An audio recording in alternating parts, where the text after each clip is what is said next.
BJP ಏಕಪಕ್ಷೀಯವಾಗಿ ಈ ಒಂದು ಪ್ರಕರಣವನ್ನು ಮುಸಲ್ಮಾನರ ತಲೆಗೆ ಎತ್ತಿಕಟ್ಟುವಂತಹ ಒಂದು ಪ್ರಯತ್ನವನ್ನು ಮಾಡ್ತಾ ಇದೆ. ಮಾಧ್ಯಮದವರಂತೂ ಇವಾಗ ದರ್ಶನ್ ವಿಚಾರ ಬಂದ ಮೇಲೆ ಈ ಒಂದು ಧರ್ಮಸ್ಥಳ ಪ್ರಕರಣವನ್ನು ಕೈಯೇ ಬಿಟ್ಟಿತು ಅನ್ನುವಂತಹ ಒಂದು ರೀತಿಯಲ್ಲಿ ಮಾತಾಡ್ತಾ ಇದೆ.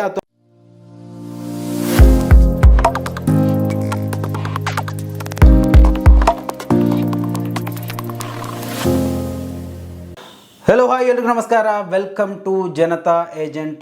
ಇವತ್ತು ಆಗಸ್ಟ್ 15 ಎಲ್ಲರಿಗೂ ನಮ್ಮ ಜನತಾ ಏಜೆಂಟ್ ವೀಕ್ಷಕರಿಗೆ ಸ್ವಾತಂತ್ರ್ಯ ದಿನದ ಶುಭಾಶಯಗಳನ್ನು ಕೋರ್ತಾ ಇವತ್ತು ಧರ್ಮಸ್ಥಳದಲ್ಲಿ ಅಥವಾ ಧರ್ಮಸ್ಥಳ ಪ್ರಕರಣದಲ್ಲಿ ನಡೀತಾ ಇರುವಂತಹ ಬೆಳವಣಿಗೆಗಳು ಮತ್ತು ಈ ಒಂದು ವಿಚಾರದಲ್ಲಿ ಸದನದಲ್ಲಿ ಆಗ್ತಾ ಇರುವಂತಹ ಗದ್ದಲಗಳು ಇವೆಲ್ಲವನ್ನು ಒಂದು ಕಂಪ್ಲೀಟ್ ಡೀಟೇಲ್ ಆಗಿ ಒಂದು ವಿಡಿಯೋದಲ್ಲಿ ನಾವು ನೋಡ್ಕೊಂಡು ಬರೋಣ. DKC ಅವರಿರ್ಬೋದು, ದಿನೇಶ್ ಗುಂಡೂರಾವ್ ಅವರಿರ್ಬೋದು, ಸಿದ್ದರಾಮಯ್ಯ ಅವರಿರ್ಬೋದು. ಸೊ ಈ ಒಂದು ತನಿಖೆ SIT ತನಿಖೆ ವಿಚಾರದಲ್ಲಿ ಈ ಒಂದು ಬೆಳವಣಿಗೆ ವಿಚಾರದಲ್ಲಿ ಏನೆಲ್ಲ ನಡೀತಾ ಇದೆ ಅನ್ನೋ ವಿಚಾರದಲ್ಲಿ ಅಥವಾ SIT ತನಿಖೆ ಮುಂದೆ ಸಾಗುತ್ತಾ ಅಥವಾ ಈ ಒಂದು ತನಿಖೆ ನೇರು ಮಾರ್ಗದಲ್ಲಿ ನಡೀತಾ ಇದೆಯಾ, ಇವೆಲ್ಲವನ್ನು ಯಾವ ರೀತಿಯಲ್ಲಿ ನಾವು ಇವತ್ತು ಚರ್ಚೆ ಮಾಡಬೇಕು ಅಂದರೆ ಮೊದಲು DKC ಅವರಿಂದ ಬರಬೇಕು. DKC ಅವರು ಹೇಳ್ತಾರೆ, DKC ಅವರು ಧರ್ಮಸ್ಥಳದ ಬೆಂಬಲವಾಗಿ ನಿಲ್ತೇನೆ ಅಂತ ಮೊದಲು ಹೇಳಿಕೆ ಕೊಟ್ಟಿದ್ದರು. ಈಗ ಕಾರ್ಕಳದ ಶಾಸಕ ಸುನೀಲ್ ಕುಮಾರ್ ಅವರು ಒಂದು ಹೇಳಿಕೆಯನ್ನು ಕೊಟ್ಟಿದ್ದರು ಸದನದಲ್ಲಿ. ಅಂದರೆ DKC ಬೆಂಬಲಕ್ಕೆ ನಿಲ್ತೇನೆ ಅಂತ ಹೇಳಿಬಿಟ್ಟು ಇವಾಗ ಧರ್ಮಸ್ಥಳ ವಿರುದ್ಧವಾಗಿ ಷಡ್ಯಂತ್ರ ನಡೀತಾ ಇದೆ. ಧರ್ಮಸ್ಥಳದಲ್ಲಿ STPIಗೆ ಏನು ಕೆಲಸ, ಧರ್ಮಸ್ಥಳದಲ್ಲಿ ಸಮೀರನಿಗೆ ಏನು ಕೆಲಸ, ಧರ್ಮಸ್ಥಳದಲ್ಲಿ ಮುಸ್ಲಿಮನಿಗೆ ಏನು ಕೆಲಸ, ಧರ್ಮಸ್ಥಳದ ವಿರುದ್ಧವಾಗಿ ಯಾಕೆ STPI ಹೋರಾಟ ಮಾಡ್ತಾ ಇದೆ, ಇವೆಲ್ಲ ದೊಡ್ಡ ಸಂಚು, ಅದನ್ನು ಬಯಲಿಗೆಳಿಬೇಕಾಗಿದೆ ಅಂತ ಸುನೀಲ್ ಕುಮಾರ್ ಅವರು ಹೇಳಿದರೆ, ಅದೇ ರೀತಿಯಲ್ಲಿ ಅದೇ ಧಾಟಿಯಲ್ಲಿ DKC ಕೂಡ ಉತ್ತರ ಕೊಡ್ತಾರೆ. ಅಂದರೆ ಧರ್ಮಸ್ಥಳ ಯಾವ ರೀತಿಯಲ್ಲಿ ಪಾವಿತ್ರ್ಯತೆಯನ್ನು ಹೊಂದಿದೆ ಅಂತ ನನಗೂ ಗೊತ್ತಿದೆ, ನಾನು ಅಲ್ಲಿ ಹಲವಾರು ಬಾರಿ ಭೇಟಿ ಕೊಟ್ಟವನು, ಅದು ಎಲ್ರಿಗೂ ಗೊತ್ತಿರೋ ವಿಚಾರ. ಧರ್ಮಸ್ಥಳ ಒಂದು ಪುಣ್ಯಕ್ಷೇತ್ರ ಎನ್ನುವುದರಲ್ಲಿ ಎರಡು ಮಾತು ಇಲ್ಲವೇ ಇಲ್ಲ, ಅದು ಯಾರೂ ಹೇಳ್ತಾ ಇಲ್ಲ. ಇವಾಗ ಸೌಜನ್ಯಪರ ಹೋರಾಟಗಾರರು ಅಂತ ಎಣಿಸಿಕೊಂಡಂತಹ ಮಹೇಶ್ ಶೆಟ್ಟಿ ತಿಮ್ಮರೋಡಿ ಇರ್ಬೋದು, ಆಮೇಲೆ ಗಿರೀಶ್ ಮಠಣ್ಣ ಅವರು ಇರ್ಬೋದು, ಅಥವಾ ಜಯಂತ್ ಟಿ ಇರ್ಬೋದು, ಪ್ರಸನ್ನ ರವಿ, ತಮ್ಮಣ್ಣ ಶೆಟ್ಟಿ, ಯಾರೇ ಆಗಿರಲಿ ಯಾರೂ ಕೂಡ ಧರ್ಮಸ್ಥಳದ ವಿರೋಧಿಗಳು ಅಲ್ಲ. ಈ ಒಂದು ತಪ್ಪು ಕಲ್ಪನೆ ಖಂಡಿತವಾಗಿ ಹೋಗಲಾಡಿಸಬೇಕು. ಈ ಒಂದು ವಿಚಾರದಲ್ಲಿ ಸ್ಪಷ್ಟೀಕರಣ ಹಲವು ಬಾರಿ ಈ ಎಲ್ಲ ನಾಯಕರುಗಳು ಕೊಟ್ಟಾಗಿದೆ. ಮತ್ತು ಯಾರು ಷಡ್ಯಂತ್ರವನ್ನು ಹೆಣಿತಾ ಇದ್ದಾರೆ ಅಥವಾ ಈ ಒಂದು ವಿಚಾರದಲ್ಲಿ ಯಾರನ್ನು ಇನ್ಕ್ಲೂಡ್ ಮಾಡಲಿಕ್ಕೆ ಹೋಗ್ತಾ ಇದ್ದಾರೆ, DKC ಯಾಕೆ ಅಂದರೆ ಈ ಒಂದು DKC ಓಕೆ ಎಲ್ಲದರಲ್ಲೂ ಪರ್ಫೆಕ್ಟ್, ಆದರೆ ಈ ಒಂದು ವಿಚಾರದಲ್ಲಿ ಯಾಕೆ ಇಂತಹ ಒಂದು ನಿರ್ಧಾರಗಳನ್ನು ತಗೋತಾ ಇದ್ದಾರೆ. ಒಂದು ರೀತಿಯಲ್ಲಿ ದಿನೇಶ್ ಗುಂಡೂರಾವ್ ಒಂದು ಅರ್ಧಂಬರ್ಧ ಆದರೂ ಸರಿಯಾಗಿ ಹೇಳಿದರು. ಅಂದರೆ ಈ ಒಂದು ವಿಚಾರದಲ್ಲಿ ನಾವು ಯಾವ ಒತ್ತಡಕ್ಕೂ ಮಣಿಯೋದಿಲ್ಲ, ಯಾರ ಒತ್ತಡಕ್ಕೂ ಮಣಿಯೋದಿಲ್ಲ. ಏನು ತನಿಖೆ ನಡೆಯುತ್ತೆ ಆ ಒಂದು ವಿಚಾರದಲ್ಲಿ ತನಿಖೆಯನ್ನು ಕಂಪ್ಲೀಟ್ ಮಾಡಿ ಆ ತನಿಖೆಯಿಂದ ಏನು ಸತ್ಯಾಸತ್ಯತೆ ಹೊರಬರುತ್ತೆ, ಆರೋಪಿಗಳಿದ್ದರೆ ಆರೋಪಿಗಳನ್ನು ಶಿಕ್ಷೆಗೊಳಪಡಿಸುವುದರಲ್ಲಿ ಯಾವುದೇ ಸಂಶಯ ಬೇಡ ಅಂತ ಒಂದು ರೀತಿಯಲ್ಲಿ ಹೇಳಿದರೆ, ಸದನದಲ್ಲಿ BJPಯ ಮುಖಂಡರುಗಳಂತೂ ಏಕಪಕ್ಷೀಯವಾಗಿ ಧರ್ಮಸ್ಥಳದ ಆ ಒಂದು ಹೂತು ಹಾಕಿರೋ ಪ್ರಕರಣವನ್ನು ಅಥವಾ ಆ ಒಂದು ವಿಚಾರದಲ್ಲಿ ಯಾರೆಲ್ಲ ನ್ಯೂಸನ್ನು ಹಾಕ್ತಾ ಇದ್ದಾರೆ ಅಥವಾ ಆ ಒಂದು ವಿಚಾರದಲ್ಲಿ ಯಾರೆಲ್ಲ ಚರ್ಚೆ ಮಾಡ್ತಾ ಇದ್ದಾರೆ, ಮಾತಾಡ್ತಾ ಇದ್ದಾರೆ, ಇವರೆಲ್ಲರನ್ನ ದೇಶದ್ರೋಹಿಗಳು ಅಥವಾ ಏನೋ ಪಾಕಿಸ್ತಾನದಿಂದ ಬಂದವರು ಅಥವಾ ಏನು ಇಂಟರ್ನ್ಯಾಷನಲ್ ಮೀಡಿಯಾ ಪ್ರಸಾರ ಮಾಡಿತ್ತಂತೆ ಏನೆಲ್ಲ ಓದಾಡ್ತಾ ಇದ್ದಾರೆ.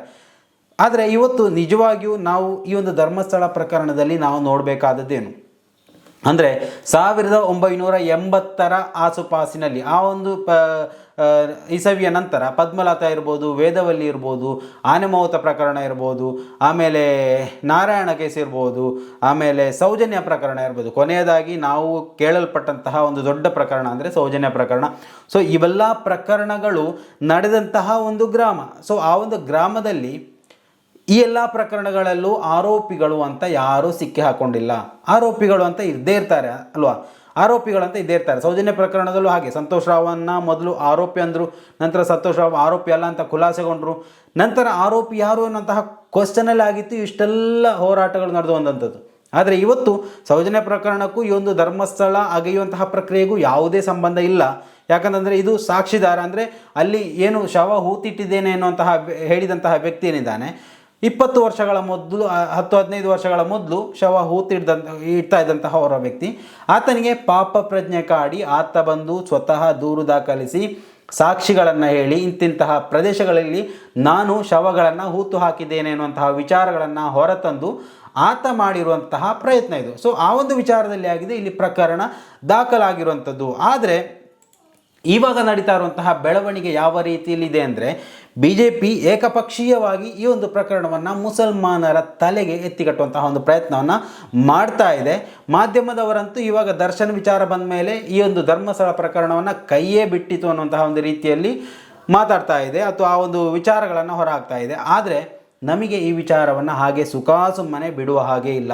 ನಾವು ಖಂಡಿತವಾಗಿಯೂ ಏನೇ ಅಪ್ಡೇಟ್ಸ್ಗಳು ಬರ್ತಾ ಇದ್ರು ಅದನ್ನು ನಿಮ್ಮ ಮುಂದೆ ತರುವಂತಹ ಪ್ರಯತ್ನವನ್ನು ಈ 2-3 ವರ್ಷಗಳಿಂದ ಮಾಡ್ತಾನೇ ಇದ್ವಿ, ಇನ್ನೂ ಮುಂದಕ್ಕೆ ಅದೇಯನ್ನು ಮಾಡ್ತಾನೆ ಇರ್ತೀವಿ. ಯಾವುದೇ ಅಪ್ಡೇಟ್ಸ್ಗಳು ಬಂದರು. ಇವಾಗ ದಿನೇಶ್ ಗುಂಡೂರಾವ್ ಅವರು ನೀಡಿದಂತಹ ಪ್ರತಿಕ್ರಿಯೆ, ಧರ್ಮಸ್ಥಳ ಗ್ರಾಮದಲ್ಲಿ SIT ತನಿಖೆ ವಿಚಾರ ಸೋಮವಾರ ಗೃಹ ಸಚಿವರಿಂದ ಸದನದಲ್ಲಿ ಉತ್ತರ. ಅಂದರೆ DKಶಿ ಮತ್ತು ಗುಂಡೂರಾವ್ ಅವರು ಪ್ರತ್ಯೇಕವಾಗಿ 2 ಪ್ರತಿಕ್ರಿಯೆಗಳು ಒಂದೇ ರೀತಿಯಿತ್ತು. ಸದನದಲ್ಲಿ ಈ ಬಾರಿ ಅಂದರೆ ಸೋಮವಾರ ದಿವಸ ಸದನದಲ್ಲಿ ಪರಮೇಶ್ವರ್ ಅವರು ಗೃಹ ಸಚಿವರು ಈ ಒಂದು ವಿಚಾರದ ಎಲ್ಲ ಪ್ರತಿಕ್ರಿಯೆಗಳು ಬಂದಿರುವಂಥದ್ದು. ಅಂದರೆ ಸೋಮವಾರ, ನಾಳೆ ನಾಡಿದ್ದು ಬಿಟ್ಟು ಸೋಮವಾರ ಸದನದಲ್ಲಿ ಇವೆಲ್ಲವೂ ಹೊರಗಡೆ ಬರುವಂತಹ ಸಾಧ್ಯತೆ ಇದೆ. ಅಂದರೆ ತನಿಖಾಧಿಕಾರಿಗಳು, SIT ತನಿಖಾಧಿಕಾರಿಗಳು ಗೃಹ ಸಚಿವರಿಗೆ ಮಾಹಿತಿಯನ್ನು ಕೊಟ್ಟಿದ್ದಾರೆ, ತನಿಖೆಯಲ್ಲಿ ಏನೆಲ್ಲ ಬೆಳವಣಿಗೆ ಆಗಿದೆ. ಸೊ ಇವೆಲ್ಲವನ್ನು ಸೋಮವಾರ ದಿವಸ ಸದನದಲ್ಲಿ ಪ್ರಖ್ಯಾಪನೆ ಮಾಡಲಿಕ್ಕಿದ್ದಾರೆ ಪರಮೇಶ್ವರ್ ಅನ್ನುವಂತಹ ವಿಚಾರ ಇವತ್ತು ಬಹಿರಂಗ ಆಗ್ತಾ ಇರುವಂಥದ್ದು. ಧರ್ಮಸ್ಥಳ ಗ್ರಾಮದಲ್ಲಿ ಹಲವಾರು ಮೃತದೇಹಗಳನ್ನು ಹೂತು ಹಾಕಿದ್ದೇನೆ ಎಂಬ ದೂರುದಾರನ ಆರೋಪಕ್ಕೆ ಸಂಬಂಧಿಸಿ SIT ಪಾರದರ್ಶಕವಾಗಿ ಮತ್ತು ನಿಷ್ಪಕ್ಷಪಾತವಾಗಿ ಯಾವುದೇ ಒತ್ತಡಕ್ಕೆ ಮಣಿಯದೆ ನಿಜಾಂಶವನ್ನು ಪತ್ತೆ ಹಚ್ಚುವಲ್ಲಿ ಯಶಸ್ವಿಯಾಗಿ ಕಾರ್ಯನಿರ್ವಹಿಸ್ತಾ ಇದೆ. ತನಿಖೆಯ ಕುರಿತಂತೆ ಸೋಮವಾರ ಗೃಹ ಸಚಿವರು ಸದನದಲ್ಲಿ ಉತ್ತರ ನೀಡಲಿದ್ದಾರೆ. ಈ ಸಂದರ್ಭ ಎಲ್ಲ ವಿಚಾರ ಹೊರಗಡೆ ಬರಲಿಕ್ಕಿದೆ ಅಂತ ಉಸ್ತುವಾರಿ ಸಚಿವರು ಗುಂಡೂರಾವ್ ಅವರು ಹೇಳಿಕೆ ನೀಡುವಂಥದ್ದು. ಇನ್ನು ನಾವು DKಶಿ ಅವರ ಹೇಳಿಕೆ ನೋಡ್ತಾ ಹೋದರೆ ಒಂದು ಸ್ಟೆಪ್ ಹೆಚ್ಚಾಗಿ ಹೆಜ್ಜೆ ಹಾಕಿದ್ದಾರೆ ಅವರು. ಅಂದರೆ ಧರ್ಮಸ್ಥಳ ಪ್ರಕರಣದಲ್ಲಿ ಸುಳ್ಳು ಹೇಳಿ ಅಪಪ್ರಚಾರ ಮಾಡಿದವರ ವಿರುದ್ಧ ನಿರ್ದಾಕ್ಷಿಣ್ಯವಾಗಿ ಕ್ರಮ ಕೈಗೊಳ್ತೇವೆ ಅಂತ ಎಚ್ಚರಿಕೆಯನ್ನು ಕೊಟ್ಟಿರುವಂಥದ್ದು DCM DK ಶಿವಕುಮಾರ್ ಅವರು.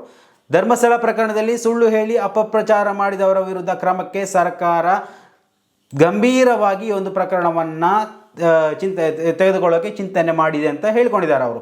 KPCC ಕಚೇರಿ ಬಳಿ ಮಾಧ್ಯಮಗಳ ಪ್ರಶ್ನೆಗಳಿಗೆ ಶಿವಕುಮಾರ್ ಅವರು ಶುಕ್ರವಾರ ಅಂದರೆ ಇವತ್ತು ಪ್ರತಿಕ್ರಿಯೆಯನ್ನು ನೀಡಿರುವಂಥದ್ದು.